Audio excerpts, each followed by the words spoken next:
네, 정치의 한가운데서 가장 뜨거운 쟁점을 두고 여야 대표 토론자들이 정면으로 맞붙습니다. 오늘 토론의 핵심 주제, 내란 전담 재판부 설치입니다. 이동학 전 민주당 최고위원, 신주호 전 국민의힘 상근 부대변인 나와 계십니다. 안녕하세요. 네, 안녕하십니까? 예. 이동학 최고는 몇 번 뵀는데 부대변인은 처음 뵀습니다. 네. 예, 오늘 잘 부탁드립니다. 네, 잘 부탁드리겠습니다. 예, 어제 국회 법사위에서 내란 전담 재판부 설치 특별법이 의결이 됐습니다. 여당 주도로 의결이 됐는데 국민의힘 의원들은 전부 다 이제 회의장을 떠나기도 했고요. 이재명 대통령이 어제 또 내란의 추가 수사 필요성을 강조하기도 했는데 부대변인님 이거 어떻게 보세요? 일단 대통령께서 내란이라고 규정을 짓는 것 자체가 전 문제가 있다고 생각합니다. 1심이 아직 진행 중이고 구형도 이루어지지 않았습니다. 그런데 어떤 것 때문에 이 사태 자체가 내란이라고 단정을 지어가면서 내란 수사를 더 해야 된다 이런 식으로 주장을 하시는지 저 개인적으로는 좀 이해하기 힘들었고, 무엇보다 내란 전담 재판부라고 하는 것은 위원회의 소지가 다분하다. 이거는 누차 얘기해왔던 거기 때문에 더 말씀을 안 드려도 될 것 같습니다. 그런 상황에서 국회에서 법사위 차원에서 이걸 넘겼는데 저는 이것이 과연 대통령실의 의중이 있었을까라는 좀 의심을 했습니다. 그동안에 보면은 이재명 대통령이 어떤 국정 성과를 내거나 에이펙 같은 것들의 행사를 진행함에 있어서 민주당이 굉장히 방해를 많이 했었거든요. 민주당이 엑스맨이냐 이러한 비판까지 받지 않았겠습니까? 그런 상황에서 지금 내란 전담 재판부가 국회 법사위를 통과했는데 이것이 과연 대통령실과의 긴밀한 협조가 이루어진 상태에서 공조를 한 다음에 넘긴 것인지, 아니면 추미애 법사위원장 등 법사위 내에 있는 그 여권 인사들, 여권 의원들의 자기 정치를 위해서 이 내란 전담 재판부 특별법을 설치한 것인지 묻지 않을 수가 없습니다. 예. 내란이라고 하는 것은 그것을 규정될 수 있습니다. 왜냐하면 다 그냥 봤잖아요, 그냥 영상으로. 그래서 헌법기관 두 군데가 탈취당하는 모습을 봤고 군인들이 총 들고 유리창 깨고 다 들어가는 모습들을 다 봤어요.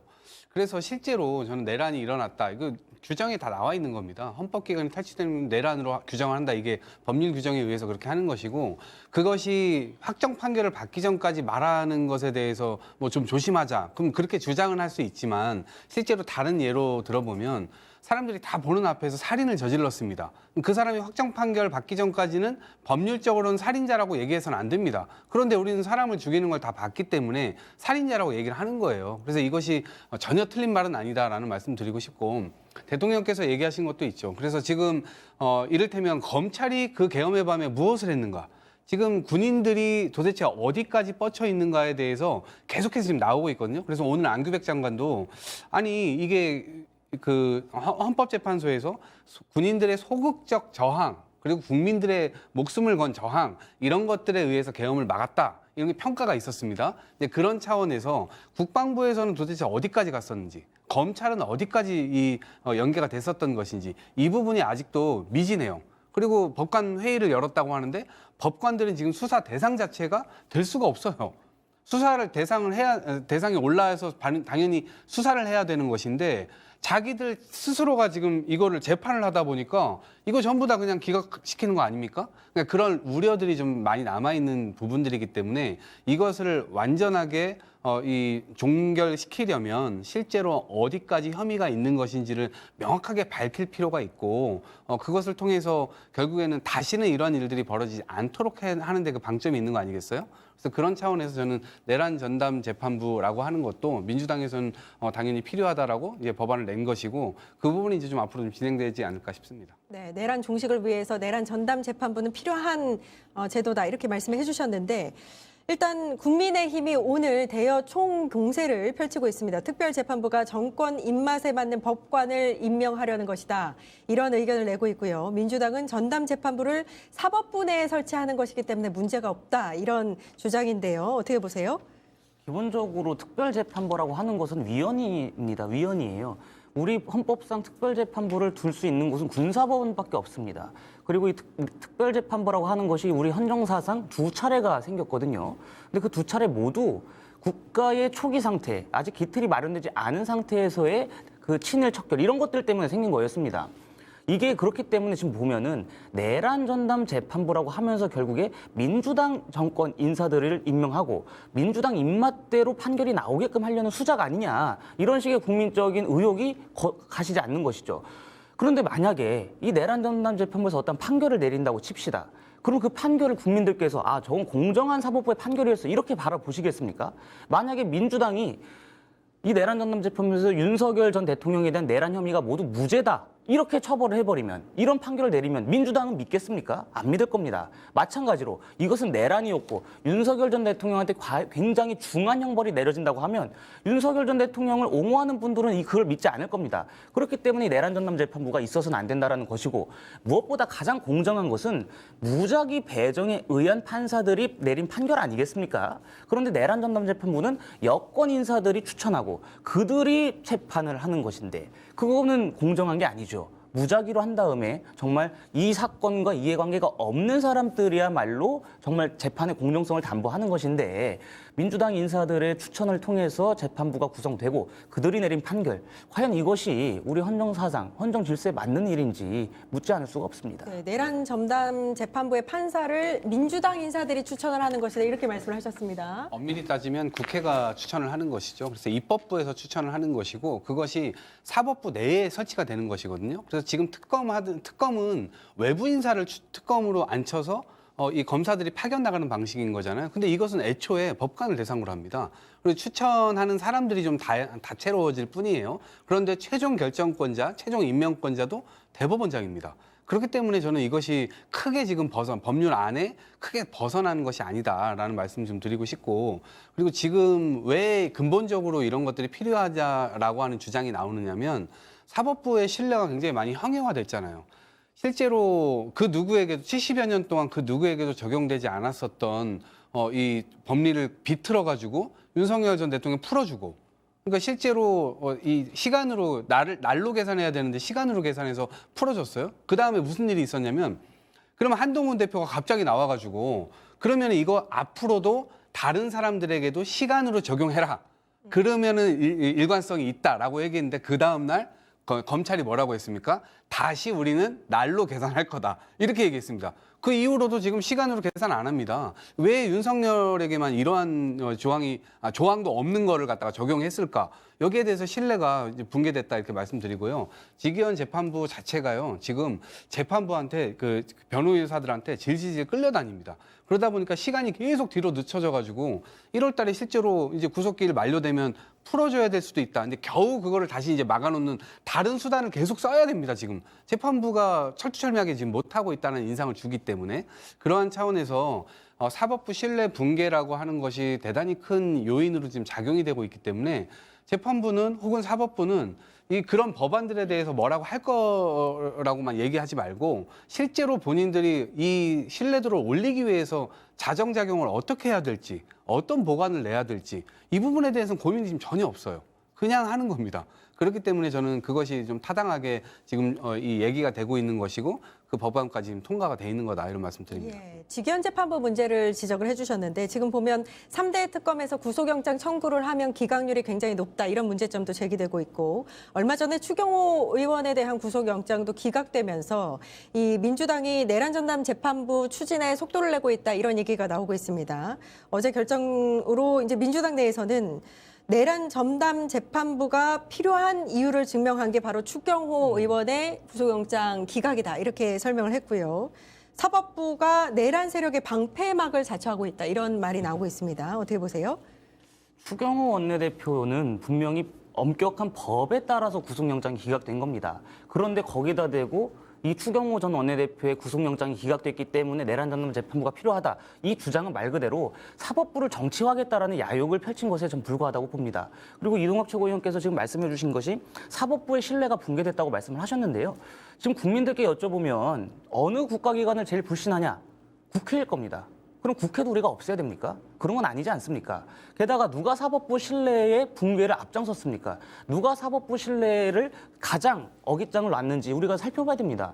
서영교, 부승찬 이런 분들이 국회에서 있지도 않은 조희대 대법원장의 사자 회동설 그거를 유포해 가면서 가짜 뉴스를 국민들께 알려가면서 사법부 신뢰를 추락시켰어요. 사법부 본인들이 잘못해서 사법부의 신뢰가 추락된 것이 아니라 국회 차원에서 정략적인 공세 때문에 지금 국민들께서 그렇게 바라보고 계신 겁니다. 이건 우리가 명확하게 짚고 넘어가야 될 문제고, 그리고 지금 민주당에서 아마 주요 논거로 삼는 것이 이 내란 전담 재판부가 있어야 된다. 왜? 내란이라고 하는 이 재판 속도가 굉장히 지연되고 있다, 이런 주장을 좀 하고 있습니다. 민주당 내부에서. 그런데 동시에 2차 특검, 종합특검을 또 발족하겠다 이러고 있어요. 종합특검은 최장 180일까지 수사를 할 수 있습니다. 그런데 180일까지 수사를 하고 그거를 토대로 또 기소를 해야 되는 거 아니겠습니까? 아니면 증인들을 또다시 법정에 부르든가. 그러면 내란 재판이 더 지연됩니다. 그러니까 민주당 주장이 지금 앞뒤가 전혀 안 맞는 주장들을 하시는 거예요. 내란 재판이 지연되고 있기 때문에 내란 전담 재판부를 통해서 신속하게 재판을 속개해야 된다, 속행해야 된다. 그러면서 특검의 수사를 또 봐야 된다. 이러면은 이게 말이 너무 앞뒤가 안 맞지 않습니까? 이런 형용모순적인 상황을 초래하는 이유는 전 단 한 가지에 있다. 내년 지방선거에까지 어떻게 해서든지 이 내란몰이를 이어가서 선거에서 이기기 위한 그 정략적인 목적이라고밖에 보여지지 않습니다. 그렇기 때문에 지금 민주당이 이런 위헌적인 행태까지 벌여가면서 이 재판부를 위협하고 있는데, 과연 그렇게 하는 것이 우리 헌정 질서를 수호하는 관점에서 허용이 돼야 되나라는 의구심이 좀 있습니다. 추가 특검 같은 경우에는 아직 밝혀지지 않은 혐의에 대해서 추가로 더 수사를 해서 기소를 하겠다는 거 아닌가 싶은데. 여러 이야기를 좀 섞어서 말씀하셨는데 예. 입법부의 신뢰가 낮으니까 이 국회 없애자는 얘기는 뭐 옳지 않다라고 얘기하시는데, 지금 저희가 사법부 없애자는 얘기하는 게 아니에요. 그러니까 입법부도 끊임없이 개선책을 내고 혁신을 하고, 각 정당도 마찬가지잖아요. 국민들의 심판을 받기 때문에. 근데 삼권 분립하에 지금 완전히 숨어가지고 이 사법부는 건드리지 마라 이거예요. 근데 본인들이 잘못하는 것들도 그럼 어떻게 견제를 하죠? 그냥 헌법 안에 그냥 숨어버리는 거예요. 본인들 스스로가 삼권 분립이라고 얘기를 하면서. 근데 그렇게 숨어버리면 썩게 되어 있습니다. 지금 그 썩은 모습들이 계속해서 드러나고 있는 것이다. 저는 이렇게 보고, 추경호와 관련된 것도 지금 보세요. 추경호의 태블릿 PC에서 뭐가 나왔냐면 이 1955년도 대법원 판례가 다운로드 받았던 이 정황이 드러났다라고 하는 거예요. 그게 뭐냐면 이 국회에서 계엄을 해제해도 대통령이 해제하기 전까지는 계엄은 해제된 것이 아니다라고 하는 대법원 판례입니다. 1955년도에 말도 안 되는 판사들이 내린 그 근거를 가지고 그 있었던 겁니다. 근데 그게 새롭게 드러난 사실이잖아요. 그럼 실제로 다툼의 여지가 뭔지 모르겠어요. 왜 이 영장 전담 판사가 이 중대성에 대해서는 전혀 판단하지 않고 다툼의 여지가 있다라고만 하는 것인지. 근데 이게 사안의 중대성이 굉장히 중요하잖아요. 왜냐하면 지금 민주주의 국가로 잘 가고 있다가 어느 날 독재 국가가 될 뻔했고, 군인들이 총 들고 들어왔고, 잘못하면 시민들이 수천 명이 죽을 뻔한 사건이고, 그다음에 국회의원들 다 잡혀가가지고 배 위에서 폭파당할 뻔한 그런 엄청난 계획들이 다 얘기가 되고 있는 상황인데, 이 사안의 중대성임에도 불구하고 추경호뿐만 아니라 지금 영장 전담 판사들이 벌이고 있는 게 박성재 법무장관, 그다음에 한덕수 전 국무총리, 이런 사람들 전부 다 기각했잖아요. 그리고 이 특검 이 전체에서 지금 한 2분의 1 정도, 그러니까 절반 정도는 지금 전부 다 영장이 안 나오고 있습니다. 그러니까 이거는 사안의 중대성을 전혀 판단하지 않은 겁니다. 그러니까 통상적으로 영장이 안 나오는 경우는 20-30%밖에 안 된다고 그래요. 근데 유독 특검에서 지금 굉장히 중대한 사안을 가지고 국가적으로 보면 굉장히 가장 큰 사건을 지금 하고 있는데, 제가 볼 땐 판사들이 왜 이런 식으로 판단을 하지? 여기에 대해서 의구심이 들 수밖에 없는 것이고, 그것은 국민들의 어떤 신뢰 붕괴로 이어지게 되고, 민주당 입장에서는 국회 다수당을 차지하고 있습니다만 적어도 입법부에서 사법부를 견제할 만한 어떤 수단들은 당연히 이 동용을 해야 되겠다, 이런 생각들을 한 것이고요. 그런 차원에서 지금 사법부가 여전히 지금 정신을 못 차리고 있는 상태인데, 저는 이런 차원에서의 압박 또는 이런 시도, 저는 당연히 필요하다 생각합니다. 예. 내란 전담 재판부 설치 특별법, 이제 어제 통과된 내용에서 원래 처음에 나왔던 그 법안보다 변경된 내용들이 있습니다. 보니까 진행 중인 사건에 대해서는 해당 재판부가 계속 재판을 할지 아니면 전담 재판부에 넘길지를 결정할 수 있도록 한 점이 눈에 띄는데요. 이 부분에 대해서는 어떻게 생각하세요? 그러니까 이게 눈 가리고 아웅식이죠. 이렇게 어떻게 보면 국민들께서 현혹될 수 있을 만한 조항을 하나 넣어놓은 것인데, 결과적으로 보면은 이 문제에 있어서 2심에서는 새로운 재판부, 내란 전담 재판부가 진행하는 거 아니겠습니까? 이거는 좀 일정의 그 속임수라고 보고 이러한 식의 행태를 계속 벌이다 보면 결국에 어떻게 되겠느냐. 우리 사법체계가 흔들립니다. 그러니까 이게 뭐냐면 정적 재고용의 나치식의 특별재판소에 버금간다. 이런 식의 지금 주장들이 법학계를 중심으로 나오고 있습니다. 왜 특별재판부를 굳이 구성해야 되느냐. 지금 재판부 무작위로 해가지고 충분히 공정성을 담보한 다음에 진행할 수 있는데 이 내란 혐의라고 하는 것이 일반적인 재판이 아닙니다. 이것이 굉장히 이번 재판 결과에 따라서 향후에 교과서로 남을 수 있을 만한 결과예요. 내란이 뭐 쉽게 일어나는 것도 아니지 않습니까? 그렇기 때문에 굉장히 우리가 진중하고 세밀하게 접근을 해야 되는 부분이기 때문에 이 부분에 있어서 최소한의 공정성을 해칠 만한 요소도 있어서는 안 된다. 그런데 지금 민주당이 발의한 여러 법안들을 보면은 충분히 민주당 일반적인, 그리고 민주당 편향적인 재판 결과를 도출해내려고 하는 그런 정치적인 목적이 다분하기 때문에 이것이 위헌 요소랑 별개로 이런 식으로 하다 보면 결국에 모든 국민들께서 앞으로 특별재판부 이런 식의 판결을 받는 것 아니냐 이런 또 불안감도 커지실 것 같습니다. 예. 그러니까 민주당이 직접 이 전담 재판부 판사를 추천하는 게 아니라 네. 위원회를 두고 그렇죠. 거기 추천위원들이 추천하는 거잖아요. 그 추천위원들은 헌재 사무처장도 있고 뭐 이제 그 법 관련한 법조인들이 이제 추천하게끔 되어 있는데 가끔 법원 판사들도 있죠. 예. 예. 근데 민주당 인사라고 특정하시는 이유가 있으십니까? 법무부 장관이 있지 않습니까? 예. 법무부 장관이 거기에 들어가 있다는 것은 그 안에서 내부 조율을 거칠 가능성이 굉장히 농후한 상황인 것이죠. 그렇기 때문에 법무부 장관이라고 하는 정무직이 지금 그 추천위원회에 들어가는 것인데 9인 중에 한 분이거든요. 그 법무부 장관이 사실상 내부에서 모든 의견을 수렴한 다음에 민주당의 편향적인 판사들로 구성된 분들을 추천하겠죠. 그럼 그 2명이 추천되면 대법원장 임명하는 건데 2명 모두 다 정파적인 색채가 강한 분들로 추천해버리면 대법원장의 선택권은 사실상 사라지는 겁니다. 그렇기 때문에 이것이 민주당이 원하는 방식으로 재판부를 구성하려고 하는 목적 아니냐. 그리고 전 그것이 이번 법안, 특별법안에도 나와 있다고 봅니다. 예. 저는 법무부 장관이 오히려 더 조심할 수밖에 없다 봅니다. 왜냐하면 언론에서도 불을 켜고 보고 있고 야당에서도 불을 켜고 보고 있고 국민들도 이것에 대해서 불을 켜고 보고 있을 겁니다. 아마 중립성이 형해화되는 형태로 위원 추천이 된다고 한다면 그 부분과 관련돼서는 민주당이 훨씬 더 아마 부담을 느끼게 될 겁니다. 그리고 아마도 이 재판 결과나 이런 것들에 대해서도 인정받기가 쉽지 않을 거예요. 그렇기 때문에 이 중립성을 띈 이 행동 그런 것들은 굉장히 중시하게 될 것이다라는 생각이 들고 그런데 애초에 이것은 여야 동수의 문제가 아닙니다. 왜냐하면 지금 헌법 바깥으로 뛰어나갔잖아요. 그래서 여야의 문제가 아니고 지금 친헌법 대 반헌법의 이 구도로 되어 있어요. 근데 여기에서 여야 동수를 맞추자고 반헌법을 껴준다? 이거 말이 안 되는 거잖아요. 그러면 또다시 들어와가지고 수많은 방해 공작들을 할 테고 그렇기 때문에 일단 국민의힘에서도 이 부분들에 대해서 반성과 성찰이라는 것이 지금 전혀 없는 상태이고 여전히 장동혁 대표가 이 부분과 관련돼서 민주당의 어떤 폭거, 의회 폭거를 막기 위해서 한 것이다. 계몽령이라는 관점을 그대로 유지하고 있고 어제 윤석열 전 대통령도 그렇게 얘기를 했잖아요. 민주당의 폭거 때문에 했다. 라고 얘기를 했어요. 그러니까 여전히 반성과 성찰이 전혀 없는 상태인데 이 부분과 관련돼서는 솔직히 얘기하면 국민의힘이 차라리 본인들이 앞으로 이제 국민들에게 소구되기 위해서 그러면 실제로 태도를 빨리 바꿔야 되겠죠. 그리고 스스로들이 이런 일들을 추진해 나가야 됩니다. 아, 그러면 국민의힘이 진짜 바뀌었구나. 저런 부분과 확실하게 절연하려고 하는구나. 이런 느낌이 들 텐데 지금은 전혀 그런 모습이 아니잖아요. 오히려 이런 것들을 사사건건 반대하면서 뭔가 내란이 아니다. 혹은 계엄령, 이거 계몽령이라고 볼 수도 있다. 이러한 태도를 취하는 것처럼 계속 보이기 때문에 실제로는 헌법 바깥으로 뛰쳐나와서 들어올 생각이 없다라고 이제 비춰지는 거예요. 그래서 이 지금 반대하는 부분들 역시도 그러한 취지의 일환으로 지금 보이기 때문에 실제로 그런 논리들이 국민들께 얼마나 통할 수 있을지 거기에 대해서는 좀 미지수입니다. 네. 판사 추천 방식 아까 말씀드렸는데 다시 한번 정확하게 말씀을 드리면 헌법재판소장에서 이제 헌재 사무처장 추천으로 바뀌었고요. 나머지는 이제 법무부 장관, 판사회의가 3명씩 추천한 위원 9명으로 구성된 후보 추천위원회에서 2배수를 뽑으면 대법원장이 임명하도록 하는 게 이 법안입니다. 헌재 사무처장으로 추천을 바꾼 것에 어떤 의미가 있다고 보세요?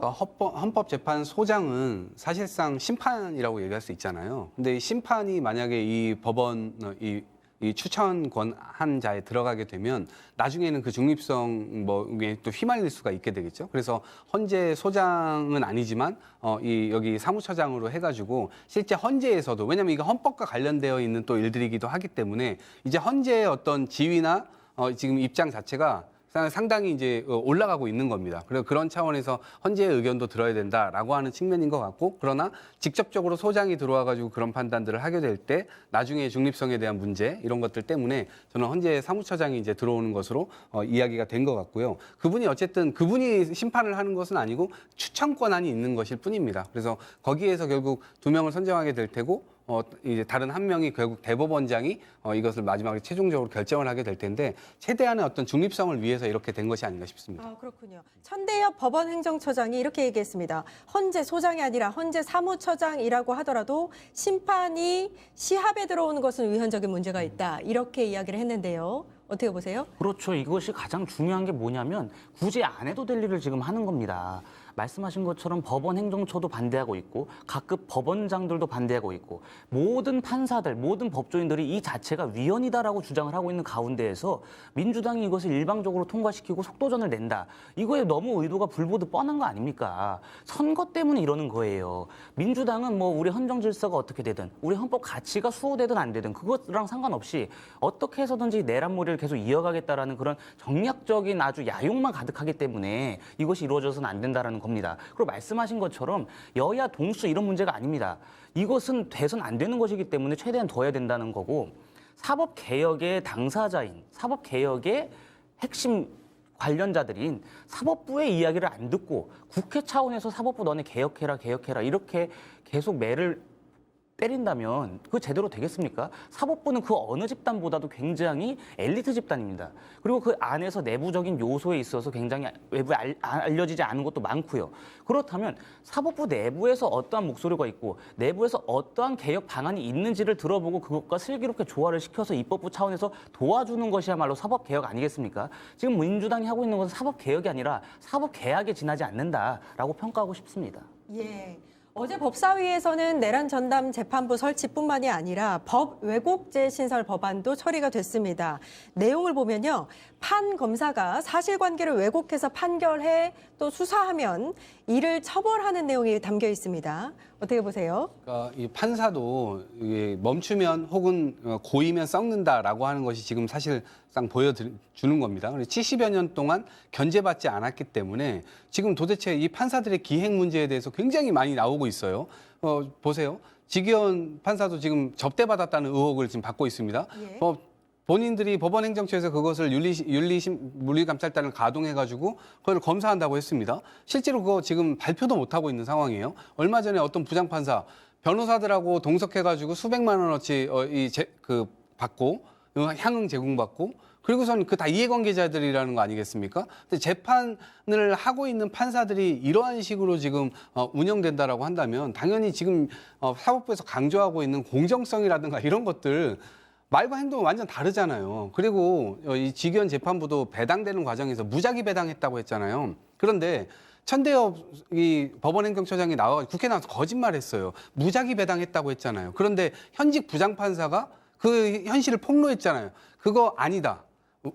원칙은 무작위 배당이라고 되어 있지만 단이라고 하는 이 다른 조항이 있고 그 조항에 따라서 이 대법원장이 그거를 할 수 있다 이렇게 돼 있어요. 그래서 그거에 의해서 그 밝혀졌기 때문에 지금 천대엽 이 처장도 지금 거짓말한 것이 다 드러났고 지금 인위적으로 재판이 진행되고 있다. 그러니까 지기현 판사는 사실상 식품 담당 판사였잖아요. 근데 이런 분이 들어와가지고 마치 레크레이션 진행하듯이 막 이렇게 하다 보니까 실제로 그럼 이런 사람들이 풀어주지 말아야 될 사람들 풀어주고 이거 잡아놓지 말아야 될 사람들도 잡아놓고 이런 식으로 만약에 판사들이 한다고 한다면 누가 재판받죠?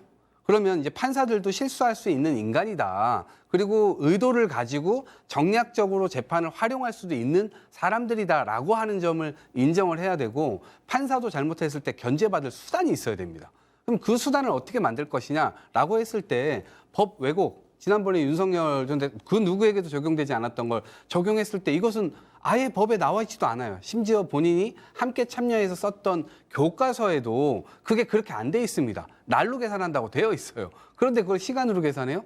그러다 보니까 이거는 완벽한 누가 보더라도 대놓고 국민들 위에 다 쳐다보고 있는데 그걸 다 무시해버린 판결 아니냐라는 생각이 들기 때문에 그 부분에 대해서 이제 만약에 법 왜곡을 했을 때 10년 이하의 징역 또는 처벌을 한다라고 하는 조항 이런 것들이 이제 필요하다고 이제 생각을 하는 거죠. 네, 네. 지금까지는 판검사가 의도적으로 잘못된 뭐 판결이나 수사를 하면 처벌할 수 있는 법적 장치가 없었으니까요. 그래서 신설했다고 볼 수 있는데 국힘 입장은 어떤가요? 법 왜곡죄라고 하는 것이 굉장히 추상적인 개념입니다. 어떠한 판결을 우리가 법 왜곡으로 볼 것인지 객관적이고 명확한 기준이 없습니다. 그런데 이렇게 우리가 법에 처벌 조항까지 있는 법에 객관적인 기준이 없다면 어떻게 처벌할 겁니까?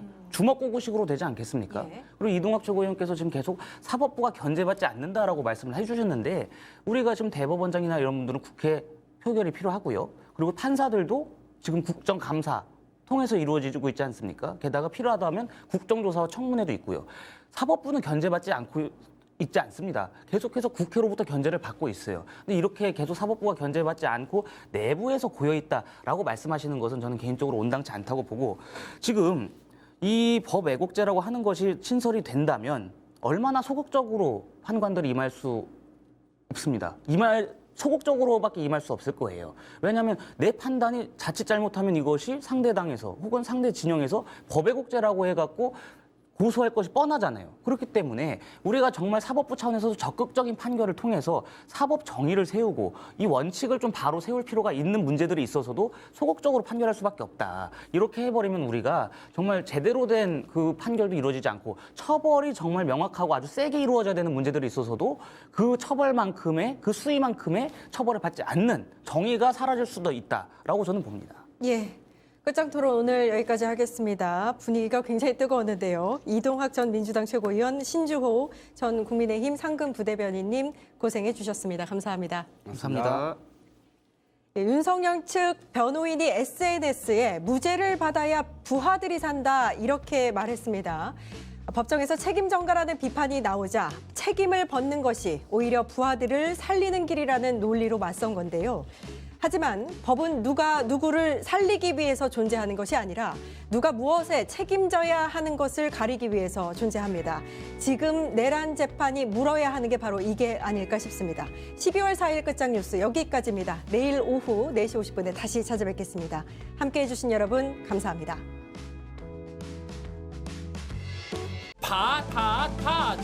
증권봉합